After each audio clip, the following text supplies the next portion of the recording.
चलो ओके. तर राव ma'am good morning. कुठून आहात आणि किती दिवस झाले तुम्ही आमच्याशी कनेक्ट आहात?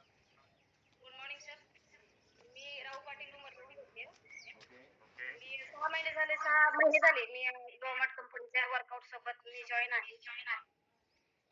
6 महिन्यापूर्वी ज्यावेळी मी माझं वजन वगैरे बघितलं होतं, BMI केला होता, त्यावेळेस मी 88 वर होते सर.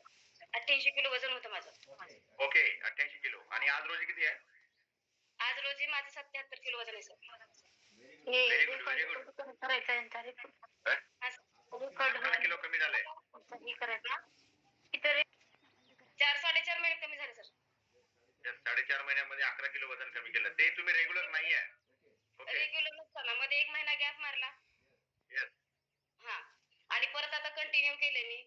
इश्यू तर एवढे होते ना सर, माझ्या शरीराचे भयानक इश्यू होते सर. काय होते इश्यू थोडं एक्सप्लेन एक करा. सगळ्यात महत्वाचा इश्यू होता, मला खूप जास्त पित्त होतं. एखादा प्रवास केला तर मी संध्याकाळी आले की झोपायचे, जेवण सुद्धा करत नव्हते. ओके.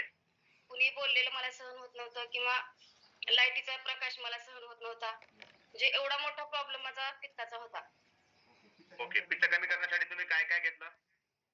पित्त कमी करण्यासाठी फर्स्ट मी वर्कआउट चालू केलं. दुसरं माझं पहिल्यांदा डेटॉक्सची गोळी आपली घेतली कंटिन्यू, म्हणजे पोट साफ होण्यासाठीच्या आधी. त्याच्यानंतरचा विषय आपलं हे Aculife max sir. Yes. Aculife max must आहे सर, मस्ट आपल्यासाठी, ज्यांना पित्त झाले ना सर त्यांच्यासाठी निदान. येस. ॲक्युलॅब मॅक्स आपल्यासाठी संजीवनी आहे. हो. येस. तर बिलकुल. त्याच्यानंतर आणखी वजन कमी झाल्यानंतर तुमच्या आता डेली रुटीन मध्ये काय चेंजेस झाले? डेली रुटीन मध्ये विशेष सर, मी जो मला आळस यायचा, जो दिवसभर मी ऑफिस मध्ये राहायचे. मी महिला समुपदेशन केंद्र पोलीस स्टेशनला काम करत होते आहे. तर दिवसभर खुर्चीत बसल्यावर सर दिवसा पुढे पुढे कस्टमर असलं तरी झोपायची सर. आळस आळस असायचा अंगामध्ये, गाडी असल्यामुळं.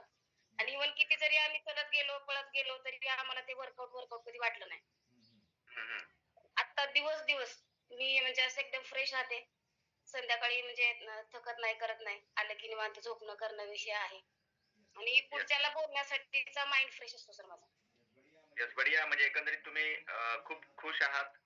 नक्कीच नक्कीच वर्कआउट सर.